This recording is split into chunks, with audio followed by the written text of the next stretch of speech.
Preparing the city's budget is a time-consuming process. It begins in August when the City Council determines its goals and priorities. Based on this direction, during the fall, individual departments and divisions submit estimates for the forthcoming fiscal year of what it will cost to maintain their existing level of service and estimates for improvements to those services, which align with the City Council's goals and priorities. Simultaneously, the city seeks input from the public on where they think the money should go. Armed with all that information, the city manager and budget department put together their budget recommendation, which is submitted to the City Council in February of each year. The council then holds a series of public hearings in which the departments and divisions present their individual budgets. In accordance with state law, the City of Dubuque must submit a balanced budget to the state by March 15th of each year. The purpose of this program is to introduce an online tool called Balancing Act. This program lets you delve into the city budget and put together a balanced budget of your own. See how the city's budget is funded and allocate dollars where you think they should go. There is plenty of opportunity to provide input on your priorities, and you can decide to change funding priorities or increase taxes to keep the budget in balance. Here to give you a tour of Balancing Act is City of Dubuque Budget Director Jenny Larson. Hi, I'd like to introduce to you a new budget tool that you can use to learn about the city's budget and balance your own budget under the same constraints as the City Council faces. To begin with, you will access the City of Dubuque's website, and once you are on the website, you will go under Government to the Budget homepage. And then once you're at the budget homepage, you will be able to read about the Balancing Act budget simulation. And there are two links on the webpage right now. One is in English and one is in Spanish. So select your preferred language. So I'll go ahead and select the English link. So that link will take you into the budget tool. Beginning with, it welcomes you to Balancing Act.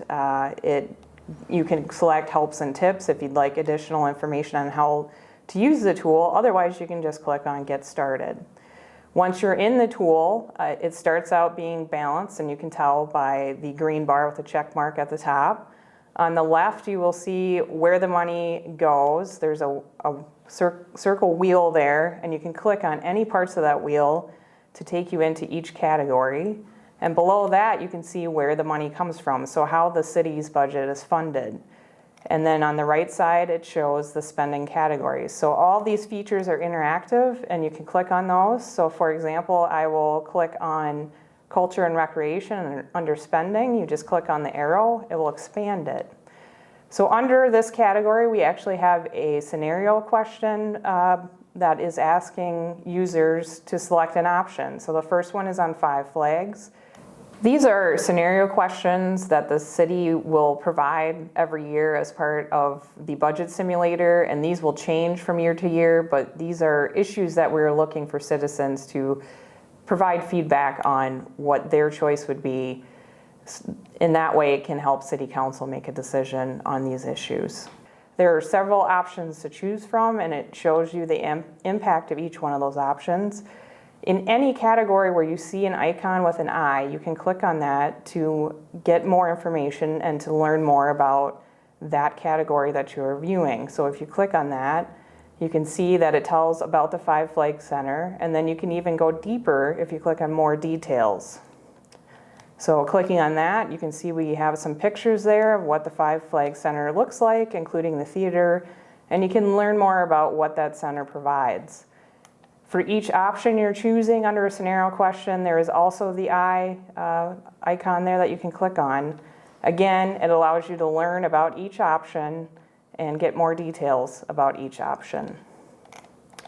So once you select one of the options, for example, I will select building a new arena, it will show you the cost impact. So with that scenario, it puts up the cost impact in the upper right-hand corner.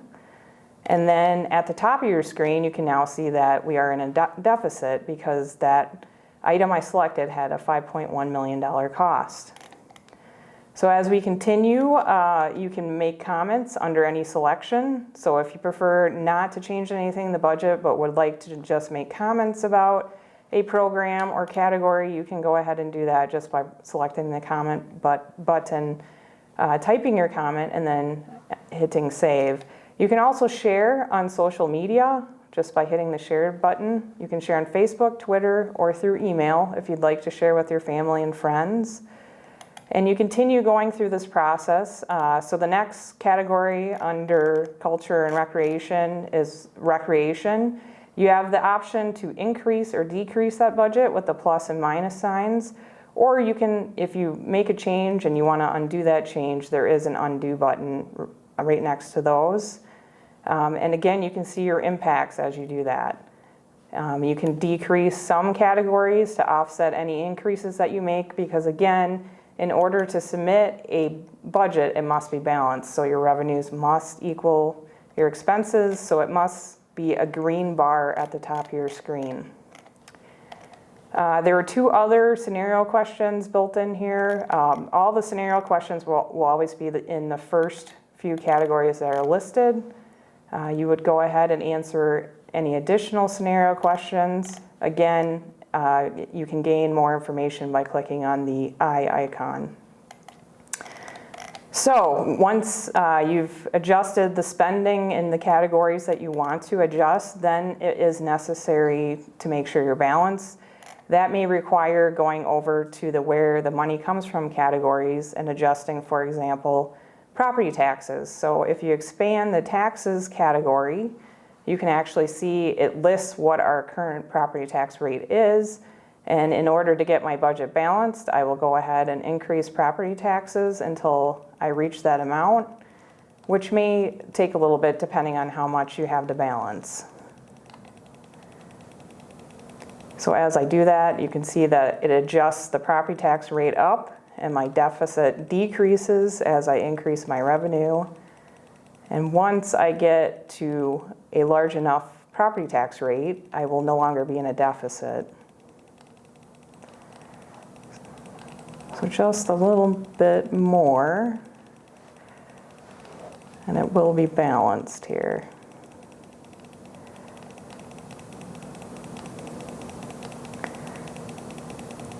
And again, on the revenue categories, you can also click on the eye icon to learn more about those. So under property taxes, you can learn about all of the various tax levies the city uses and has available. You will notice that some of the revenues have a lock icon, and that means those cannot be adjusted because there is a state maximum on those types of revenues. For example, local option sales tax. The city has a 1% local option sales tax, and that's the maximum that we can have. So we cannot adjust that revenue source. So once you have a balanced budget, or in this case, I have a small surplus, you can go ahead and submit. And there is just one required additional piece of information. It just asks if you are a city resident or a city business owner. So you would select that. And the other information that is asked is voluntary. But if you'd like, you can fill out your age range, gender, postal code, and email address. But again, that is not required. All of this information that we collect is anonymous, so we are only getting the data of what changes you made in the budget. So then you just have to click to ensure you're not a robot and select the images that it is requesting. And then you can go ahead and submit. And then once you submit, it gives you a recap of any increases and decreases that you made in the budget. So that's an overview of how to use the budget simulator. Again, you can learn as much as you would like to about the city's budget by clicking on the additional information icon. Okay, so now we are going to go back to the budget page on the city's website, where we also have another tool available from the Balancing Act software in addition to the budget simulation, and that is called Balancing Act Taxpayer Receipt. If you scroll down on the budget page, you will see the taxpayer receipt, and again, it's available in 2 languages, English and Spanish, so pick your preferred language and then click on the link. And then once you click on the link, it will bring you into a screen where you need to answer 3 questions and then another one about whether you own your home. So I'll start this out. It is asking what your annual income is, and I'll just put in an example of $50,000 here. And then it asks, what is your age? So I'll put in age 40. And then the next question is, what percentage of your shopping for goods and products do you do within the locality? So how much of your goods and products do you buy within city limits of the City of Dubuque in a physical store? So I'm going to go ahead and put 50%. And what these 3 questions do is, based on your answers, it looks up tables to figure out how much sales tax you would be paying within the City of Dubuque for the amount of goods that you are purchasing. And then the next question, do you own a home? You would either answer yes or no. If you do not own a home and you select no, then the taxpayer receipt will be showing the split of your local option sales tax that you pay the City of Dubuque. Otherwise, if you do own a home, you would select yes, and then you would need to enter your taxable value of your primary residence.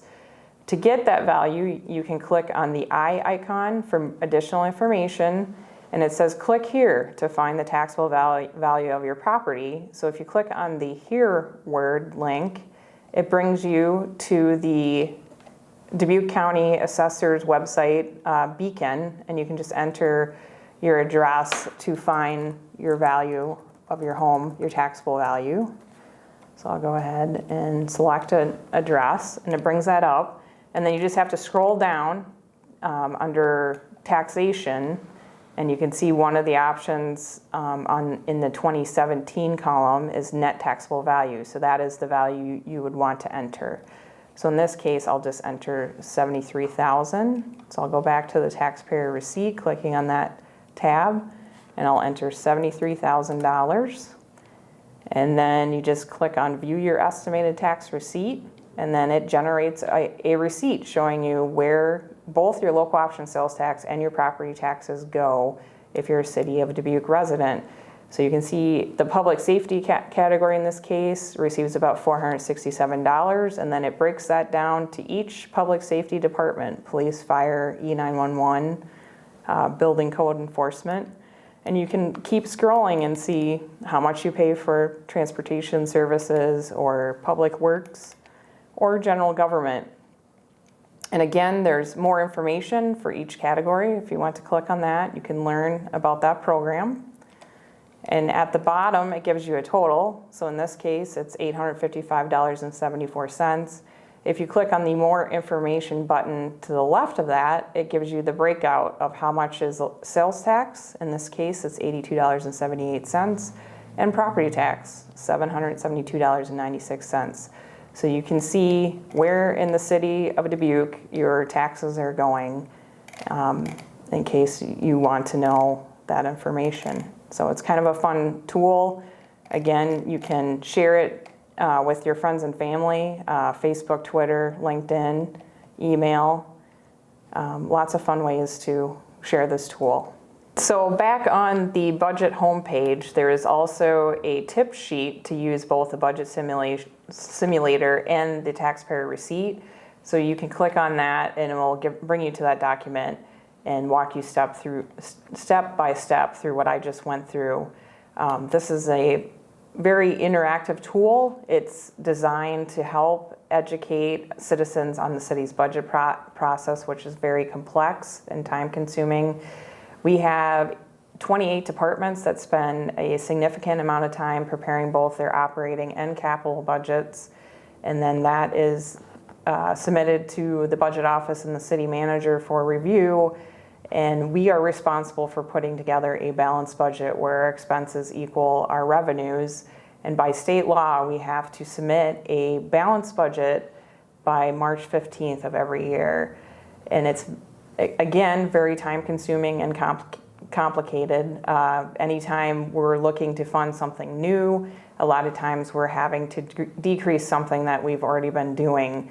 So this new tool shows that impact as you're trying to balance your own budget, where if, for example, you would like to see the library get additional funding, then you would have to make the difficult choice of what you're either reducing or if you're going to increase property taxes, both of which are difficult decisions. And these are the types of decisions that our city council is faced with every year when we go through the budget process. And again, it's a tool that's interactive. You're allowed to make comments. You can share it with friends and family. You submit your budget based on the priorities that you see in the community, as well as from your own family's point of view. As far as the taxpayer receipt, it's also a great learning tool. There may be misunderstanding of where the taxes that the city collects goes. And you can see from the taxpayer receipt that most of your property taxes and local option sales taxes are going to public safety. So actually 62% of the taxes you pay goes to public safety. So those are all great things to learn. The tool hopefully is something that educates citizens and any user about the city's budget, and then it allows citizens and other stakeholders to provide their opinions on what should be funded or not funded and what they think the priorities are. Thanks for watching how to use these new tools, and I hope you give them a try soon. Thank you.